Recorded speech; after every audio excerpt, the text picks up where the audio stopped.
Hello everyone and welcome back to another video. Today I'm going to talk about Spider-Man No Way Home. Now if you have not watched the film, please click off of this video right now and come back to it after you've watched the film because I'm going to be talking about spoilers and I don't want to ruin this movie for anyone who hasn't seen it.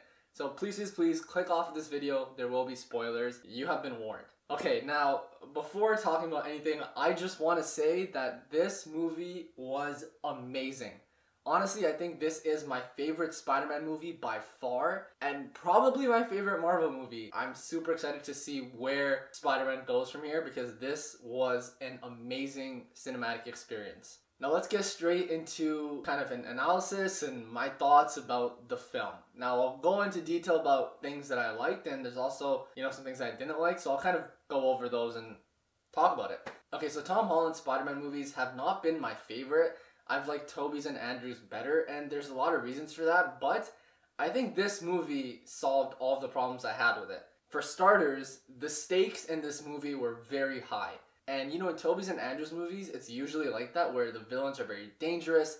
I don't know who's going to come out of these movies alive, but in Tom's movies, I generally had the idea that everyone was going to be fine at the end of the day. If you look at the villains that Tom has versed in the past, in his movies, he versed Vulture, which was not, in my opinion, one of the darkest or strongest villains. And then Mysterio was honestly just a normal guy who controlled drones and kind of put on a theatrical act. So Mysterio was not as dangerous or as scary as Green Goblin or Electro or the Lizard and just all of these other villains that I've seen before in the other Spider-Man movies.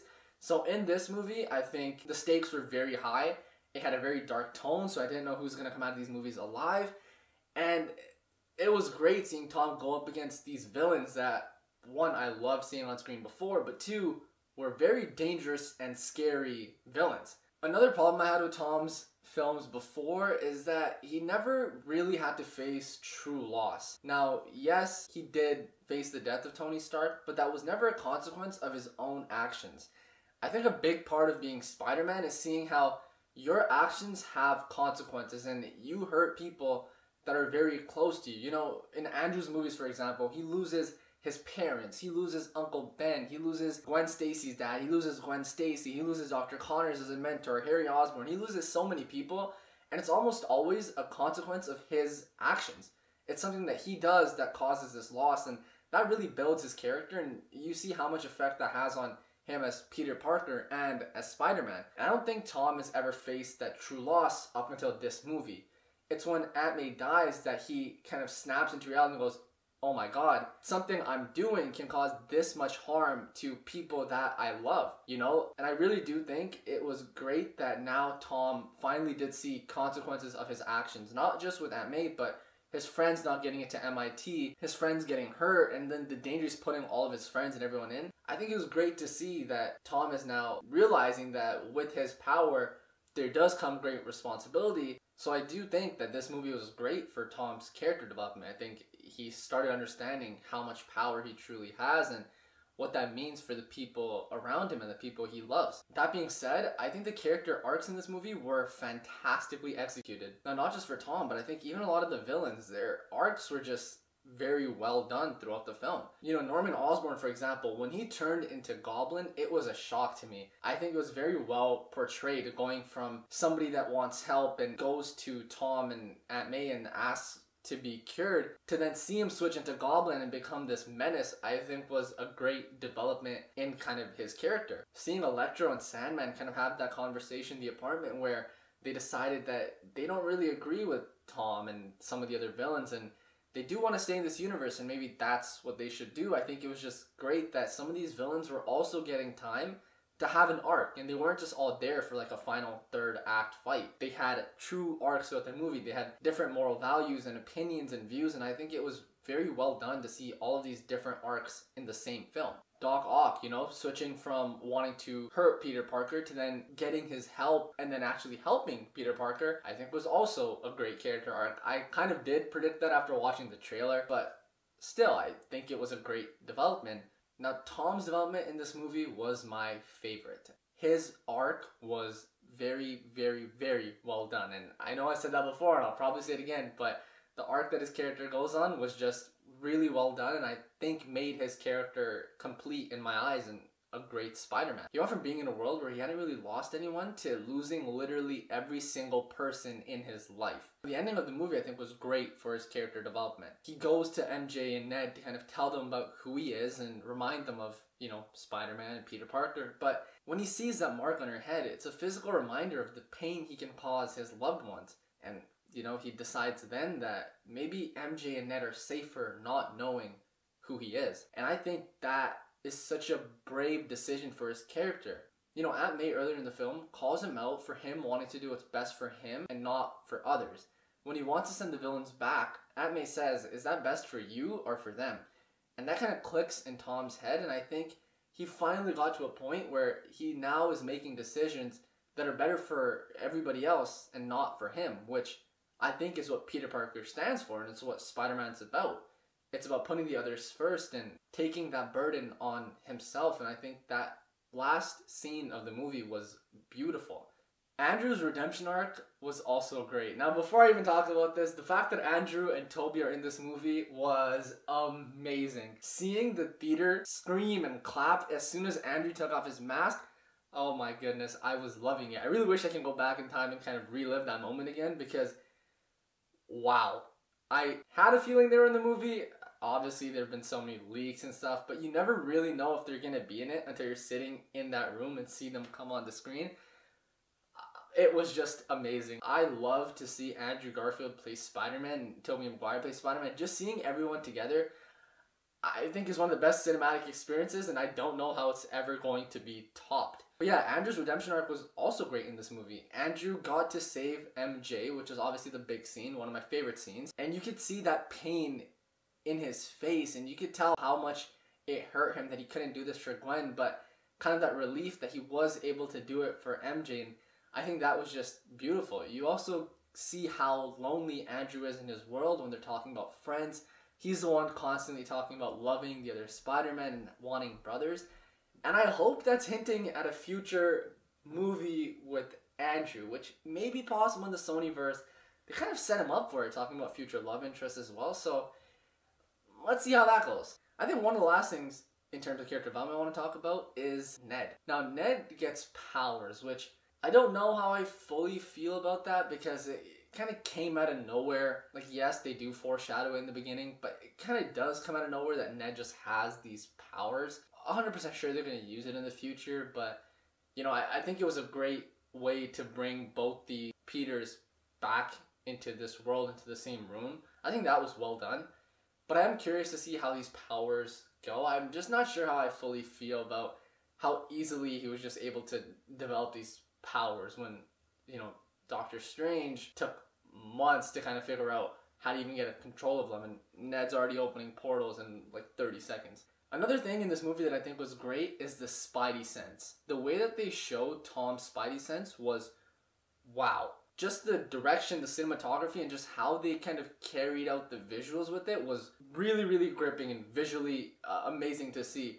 The scene in the apartment when he kind of detects that Norman has turned into Green Goblin was amazing. I was on the edge of my seat. Nobody really knew what was going on, but I think they pulled it off flawlessly. His Spidey Sense was way stronger than I've ever seen it before. The scene on the bridge, or even when he's kind of moving the box away from Strange, I was amazed at his Spidey Sense, and I think it's great that they're showing so much emphasis on it.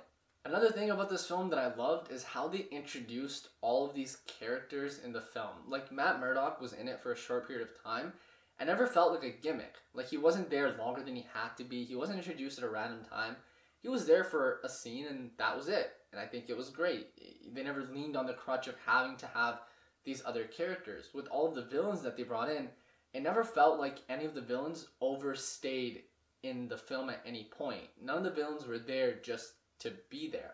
Like, the Lizard and Sandman obviously didn't have a lot of development in the film, and so you didn't see them as much, and they didn't talk as much, which was great. It wasn't like everybody had the same amount of lines or the same amount of scenes, because that would then feel forced and kind of like a gimmick, but never felt like that once.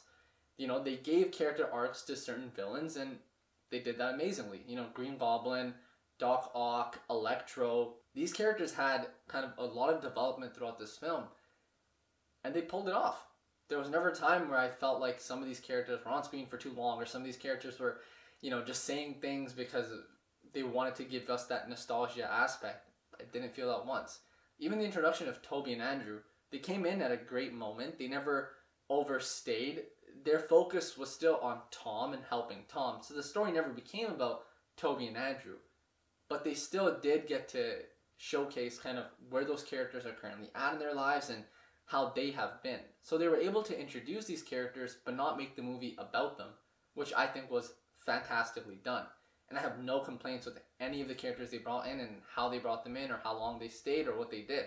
I think they did great in that aspect and never did really lean on the fact that this movie will only be good because we have Toby and Andrew in it. I think if you remove Toby and Andrew, it would still be a great Spider-Man movie. So one of my favorite aspects about this movie, and one of the reasons that I didn't like the previous Tom Holland movies, is because this one is very dark. Now, in the previous Tom Holland movies, there's like this coming of age feel to the films, and it doesn't feel dark to me. I never feel like there could be true loss. I never feel like the stakes are high, and they fixed that in this film. Willem Dafoe definitely helped with that. His acting was phenomenal. If you watch any of his scenes as Green Goblin, it is terrifying. You genuinely do get scared. The one scene with him and Tom going at it, Tom is punching him and hitting him as hard as he can, and he has super strength. And Green Goblin's just eating those punches, smiling and laughing in his face. It sends shivers down your spine. I think he was an amazing villain. I think he was a menace, and he really did push Tom Holland to a breaking point, and he did his job. He did contribute to the darkness in this movie, and he did it very well. Tom Holland's dark side was great to see. He didn't seem like a kid to me in a Spider-Man suit anymore. You could see the revenge that he wanted. You could see that darkness that he had reached. It was really great for his character. At the end when he's just going to town on Green Goblin and he's about to end everything, Toby steps in. But the fact that they even had that ability to take Tom to that level was very, very well done. And that was my biggest problem before, but seeing that Tom has reached that level now, I love his Spider-Man. Now, one of my biggest pieces of criticism with this movie was just some of the comedic elements. Now, I'm not saying that there shouldn't be any comedy and the movie should just be dark as a whole. It definitely shouldn't. I love seeing the comedic elements throughout. Some of the things that Andrew said, some of the things with Ned, just various things throughout the movie. There were comedic elements and I enjoyed them. But there were a few times where it felt forced to me, especially one of the times when all those villains were trapped together in the traps that Doctor Strange has created. There's some dialogue there that just seemed kind of off to me. It seemed kind of forced and like they were just trying to reach at bits and pieces to get some comedy out there before the real darkness began. And that would be my only criticism. But the way that they incorporated it throughout the rest of the movie where, amidst some dark scenes, the three Spider-Men are having these conversations and it's very comedic and very laid back and relaxed. I think it was great. But that would be my only kind of piece of criticism. And then maybe also how Ned got these powers so easily, I think may also be one of my pieces of criticism. But apart from that, I think this movie was fantastic. Overall, this has to be my favorite Spider-Man movie and Marvel movie of all time. Now, yes, they did introduce a lot of old characters, and that nostalgia does feed into this decision. But, like I said before, if they took Toby and Andrew out of this movie, I still think it's Tom Holland's best movie to date. Even without those two, this movie would have been amazing. But obviously with them, it becomes my favorite movie because I don't think you could even beat that, putting 3 generations of characters on the same screen, playing the same character.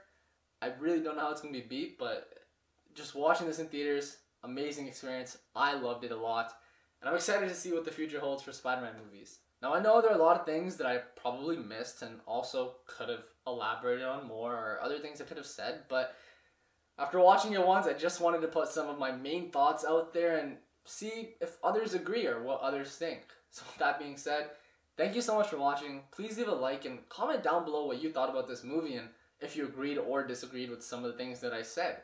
And don't forget to subscribe while you're there. Thank you so much for watching the video, guys, and I'll see you next time.